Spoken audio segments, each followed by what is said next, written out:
language on every regional industrialization policy.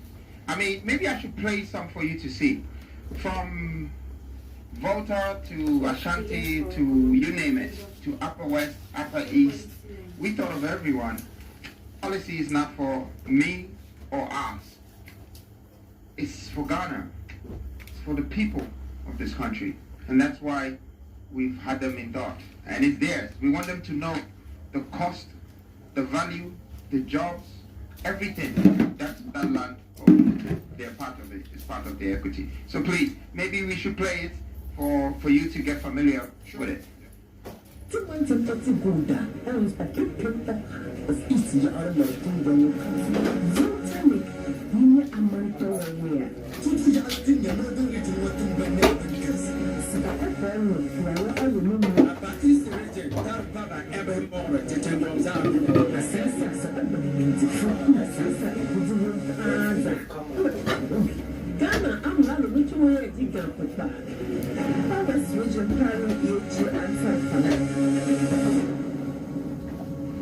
All right, now we're going to continue with Pillar 9. I think it's quite an interesting one. Yeah. Take it away.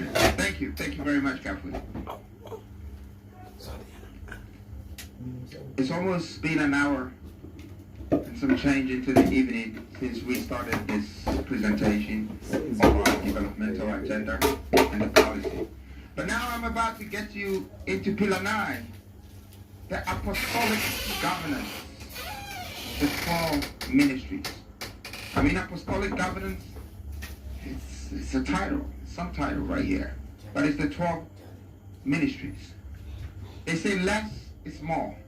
Our government will be the leanest, most efficient in the history of African politics.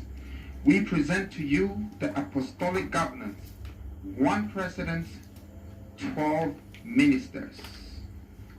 Create a lean government that will be responsible for the 12 pillars. Now let me start. I'm going to press this, like when you go into one of these, maybe we can press one of them, and let's pick one. I'll take you through a few of the ministerial mandates, because I think it's very important that you know what they have to do. So we start with Ministry of Finance.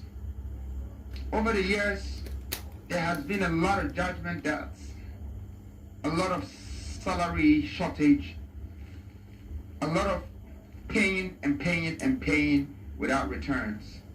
We realize that, not to put blames on anyone, that the Ministry of Finance is struggling. So our mandate is to make the Ministry of Finance become an investor and a developer for the nation building. It should be their responsibility. They should be accountable for it. You know, we want them to be able to go to the sovereign fund, the IMF, and ask for 10 billion for a project that would be supervised, monitored, controlled by us, our investments going into industrial, going into commercial, going into retail. We should be a part of it, and we should control it. And there should be returns. We should not just use our Ministry of Finance for spending. We should use our Ministry of Finance for investment. We have to purchase for right purposes that brings returns.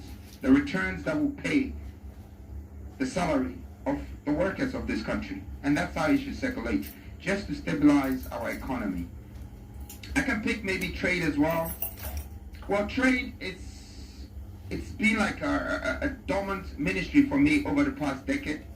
And the mandate for trade is to make Ghana one of the biggest African exporters.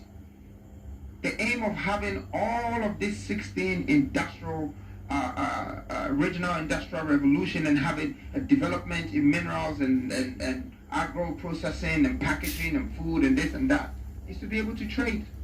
Now let's think about AFTA. AFTA is a big project. That's 54 countries of Africa have registered with AFTA.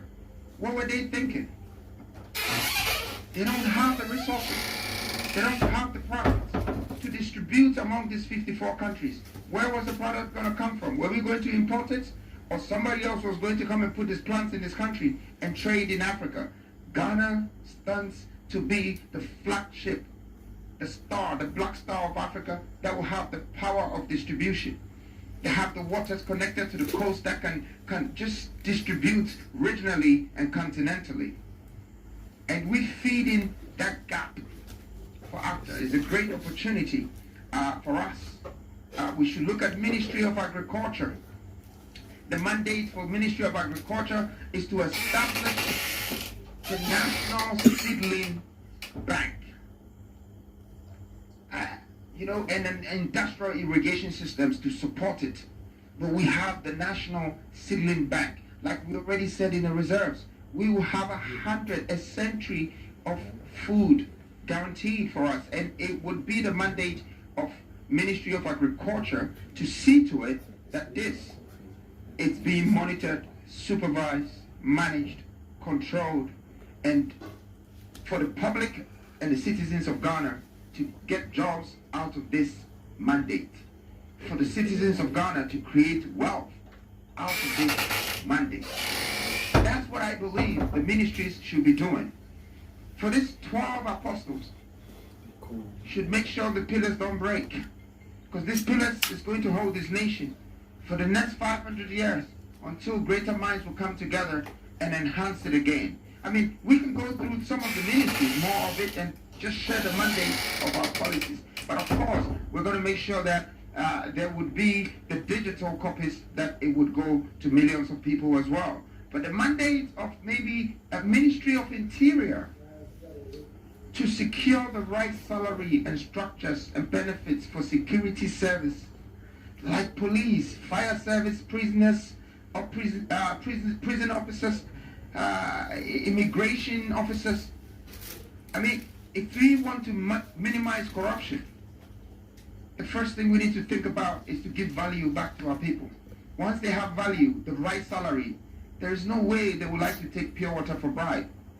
But, we just need to give value to our people. And we need the Ministry of Interior to have this mandate and take it serious, that we're moving from the low-income world that we live to the middle-income world.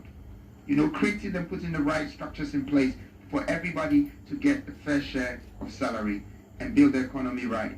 Don't forget, taxes will also help the country. The more jobs we create, the more value we bring. And so that's Ministry of Interior. Maybe I should take you through one or two, but I still have 3 pillars to take you through. So I'm going to take you through this ninth pillar, which is the apostolic governance, and then take you back to the pillars. But there are more and more. You have 12 of these. We are here to build an army of dedicated Ghanaians who will manage this great nation. Ladies and gentlemen, to lead is to serve. And I'm here to serve you. Thank you. Now I'm going to take you out of the apostolic governance, and I'm going to take you to one of the biggest pillars. Surprisingly, I guess the title alone, Ghana raising Ghana's first $50 billion. I mean, these are kind of figures when you call, it's like, how is Ghana ever going to make this money? Because we're only struggling over $3 billion, and we